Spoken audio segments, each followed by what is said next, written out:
vantagem resultante da criação de uma economia baseada num valor atribuído aos recursos, ainda que seja, repito, um valor convencional e que não corresponda rigorosamente ao valor real, que é impossível de determinar, é nós podermos desenvolver novos tipos de serviços, novos tipos de aproveitamentos económicos dos recursos naturais que não se limitem a ser atividades extrativas ou transformadoras. Até aqui a economia tem-se fundado essencialmente na transformação de recursos, na extração de matérias-primas e de recursos para as nossas atividades económicas. Aquilo que se pretende agora é que haja novas formas de aproveitamento económico, não da extração, mas da preservação de recursos naturais. Se eu ganhar por preservar um ecossistema, se eu tiver vantagens económicas nisso, surge aqui uma nova economia, uma economia verde, em que quem preserva tem alguma compensação e alguma vantagem económica em benefício de todos.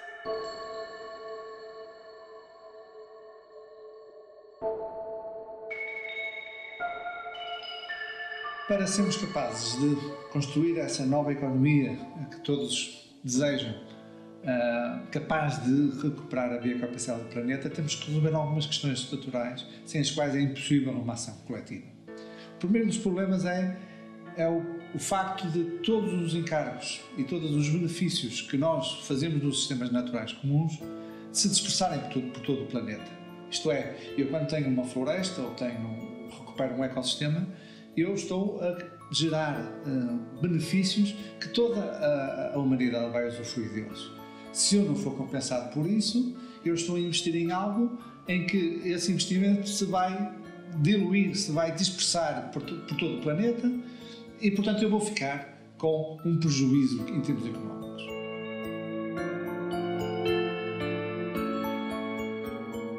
Portanto, sem a construção de um sistema de contabilidade sobre os encargos e os benefícios que todos nós realizamos nos sistemas naturais, e esta contabilidade está articulada com um sistema de custos e compensações, nunca vamos ser capazes de recuperar os sistemas naturais de que todos dependemos. Não estamos a falar de comprar e vender natureza no mercado, nem num sistema especulativo, mas estamos antes a falar da construção de um sistema de acertos de contas e compensações entre todos, que permita que as relações humanas globais possam ser mais justas e inclusivas. Se não podemos gerir a natureza, podemos, no entanto, gerir o uso que fazemos dela. E isso só é possível se formos capazes de medir e capturar estes benefícios e estes encargos.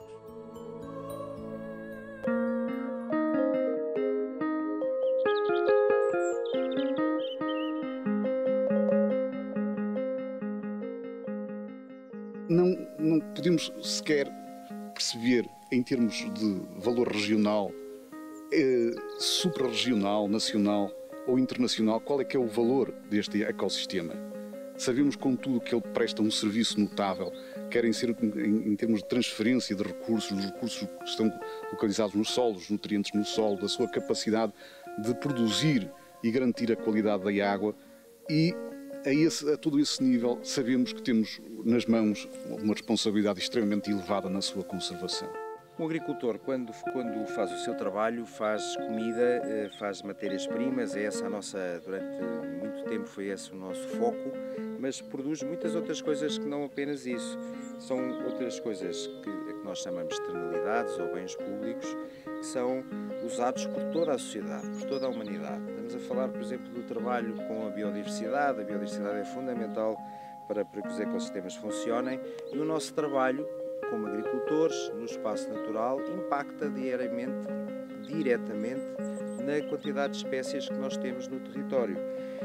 Ou, por exemplo, a questão das emissões de gases com efeitos de estufa. O trabalho do agricultor, se o agricultor trabalhar bem o solo e se conseguir deixar criar matéria orgânica no solo, esse solo consegue capturar muito mais CO2 e, portanto, tem muito menos efeito nefasto para a alteração do clima. Ou, por exemplo, o trabalho na água, que pode ser muito diferente e pode ter muitos impactos diferentes, beneficiosos ou prejudiciais para a água, que depois vai ser usada por toda a sociedade.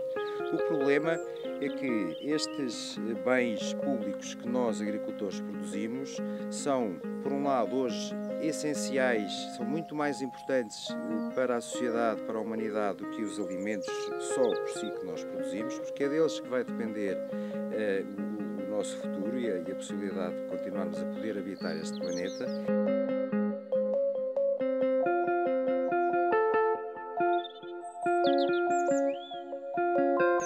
É importante percebermos que, na medida em que eu apenas sou remunerado pelos alimentos e pelas matérias-primas que produzo como agricultor, quanto mais alimentos e matérias-primas eu extraio do solo, menos bens públicos e menos externalidades eu consigo produzir. Neste momento, eu como agricultor, sou levado a não se gerir bem, a não produzir bem todos esses bens essenciais para a sociedade, absolutamente determinantes da nossa possibilidade de conseguirmos habitar este planeta no futuro. Pelo contrário, eu sou levado a ter um mau desempenho em todas essas questões para produzir aquilo que a sociedade apenas me remunera hoje, que são a comida e as matérias-primas que eu de alguma maneira produzo. Esta relação tem que ser alterada, evidentemente. Esta árvore é um sobreiro e deste sobreiro nós conseguimos aproveitar a cortiça. Temos assim um proveito económico sem cortar a árvore, mas isto não acontece na maioria das florestas. Por isso é que temos um problema na economia, que aqueles serviços que nos são vitais, na realidade não conseguimos absorver nem capturar o seu verdadeiro valor. Se conseguíssemos colocar numa unidade todos os serviços que são prestados pela natureza a toda a humanidade, conseguiríamos assim perceber quanto é que a natureza tem para nos dar e quanto é que nós estamos a consumir. Propostas de medida que agregam todos os serviços prestados pela natureza numa única unidade, numa mesma métrica. Só assim vamos conseguir contabilizar as nossas relações com a natureza e com os outros seres humanos. Precisamos de saber quanto é que a natureza tem para nos dar e quanto é que nós estamos a consumir para assim assegurarmos as nossas necessidades e estilos de vida. Mas estes serviços, eles não ficam aqui, eles não ficam neste local, eles dispersam-se por todo o planeta e vão para toda a humanidade e assim fazem uma viagem por tudo que nos une a todos.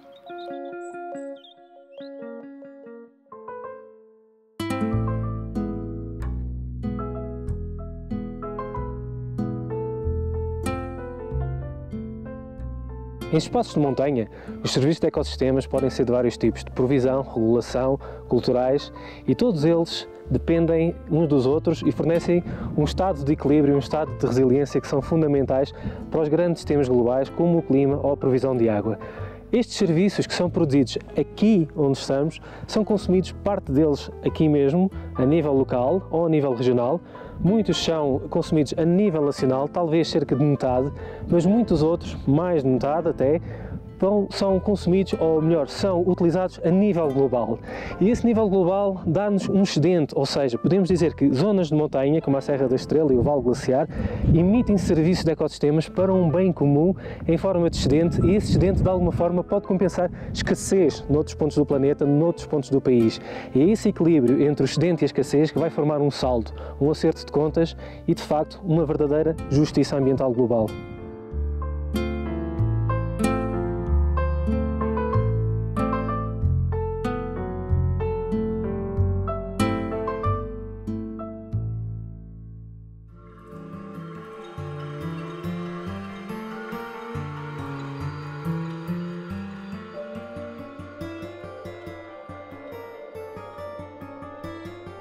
A grande dificuldade reside no cálculo do valor a pagar pela utilização dos recursos.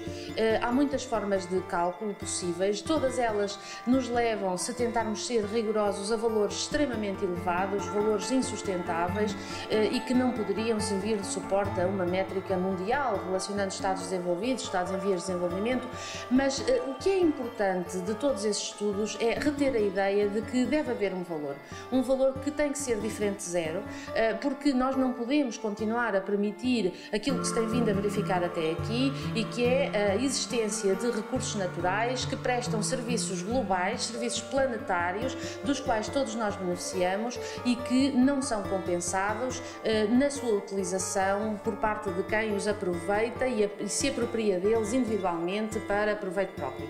Portanto, o montante em causa pode ser discutível e isso deve ser discutido, sentido, mas não devemos adiar a decisão de, com base num valor, que pode até ser convencional, partir para o estabelecimento de obrigações, de relações que nos permitam compensar quem detém esses recursos, que prestam serviços à escala planetária e quem utiliza esses recursos, tornando assim mais justas as relações entre utilizadores e detentores de recursos naturais.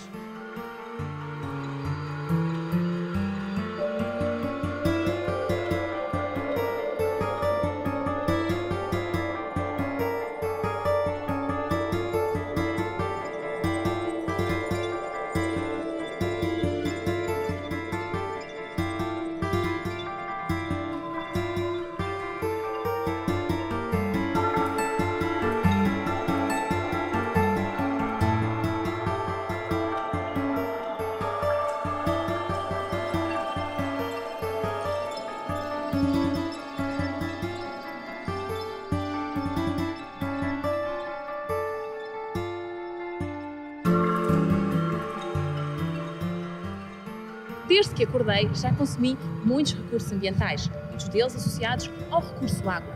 Precisei de água para a minha higiene pessoal, para preparar os alimentos do pequeno almoço, e muitos deles integram também água na sua constituição. Também pré-preparei o jantar, e aí, que será peixe, também fui buscar recursos ao ambiente. E todos esses recursos, obviamente, que eu estou a consumir, deixam depois um rastro, deixam um encargo que fica para todo o mundo.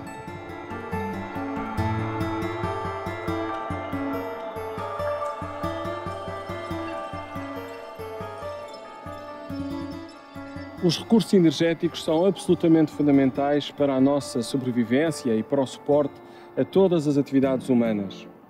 Porém, o uso de combustíveis fósseis como o carvão, o petróleo, o gás natural tem enormes impactos, seja em poluentes atmosféricos à escala local, seja nas emissões de dióxido de carbono que causam o aquecimento global e as alterações climáticas.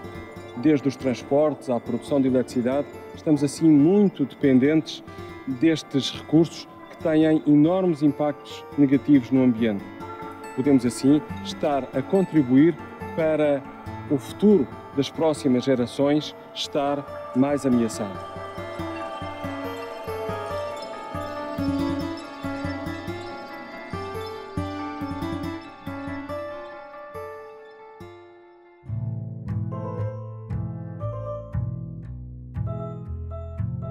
Durante muito tempo pensávamos que o mar e a atmosfera eram infinitos e, como tal, toda a poluição que nós produzíamos desaparecia no espaço, desaparecia nos oceanos. E por isso mesmo, a própria economia considerava estes fatores da poluição como externalidades ao nosso sistema económico. Viemos descobrir que essas alterações químicas que todos nós realizamos na atmosfera e nos oceanos não nos são externas, essas externalidades negativas acumulam-se ao longo do tempo, por várias gerações, da mesma forma que todos os benefícios que os ecossistemas produzem, quer nos oceanos, quer na atmosfera, isto é, aquilo que se chama também externalidades positivas realizadas pelos ecossistemas, também elas se acumulam. E, portanto, nem as externalidades negativas, nem as externalidades positivas são, na realidade, externalidades, são fatores vitais para a nossa vida e que, quer uns, quer outros, devem ser incluídos nas nossas contas.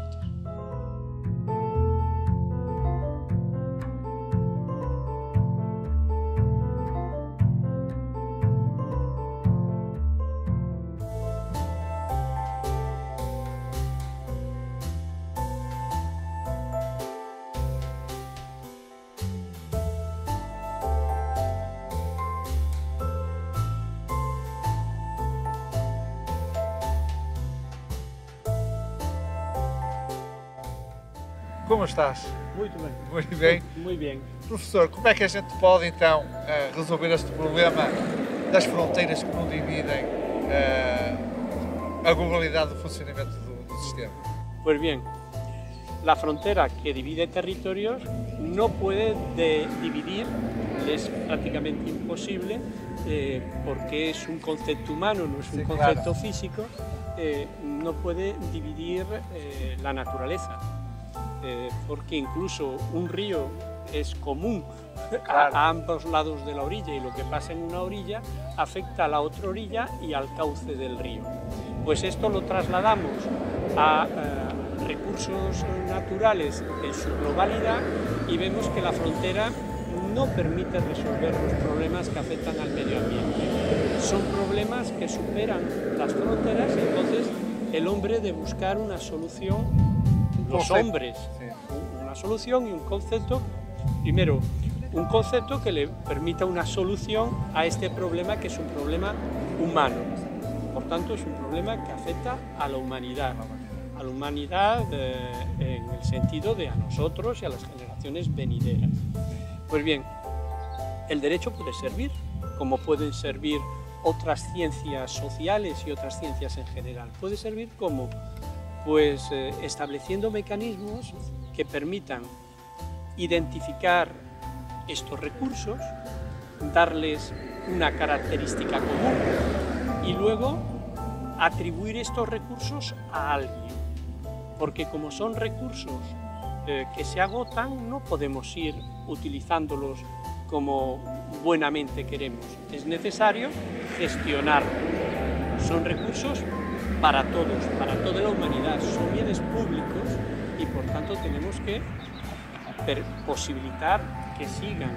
Debemos posibilitar su perennidad, que continúen siendo y existiendo.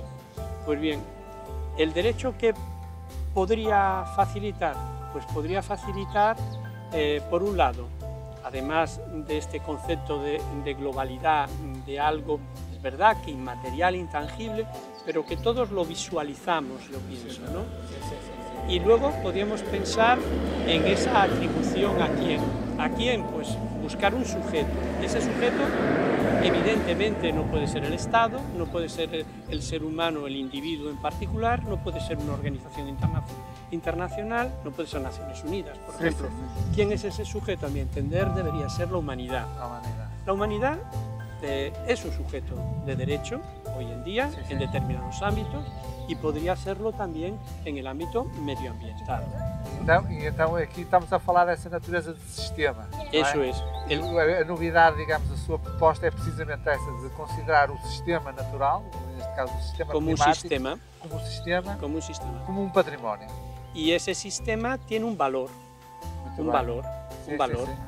y ese valor forma parte del patrimonio de ese sujeto del que antes hablamos, que es la humanidad. Que é a humanidade, que tem uma dimensão de várias gerações, que não é apenas esta, não é? Y el patrimonio debemos posibilitar, como buenos padres de familia, transmitirlo, que es la idea del patrimonio, transmitirlo a las generaciones que vienen. Só confrontando o que cada faz de positivo e negativo, será possível chegar a um saldo.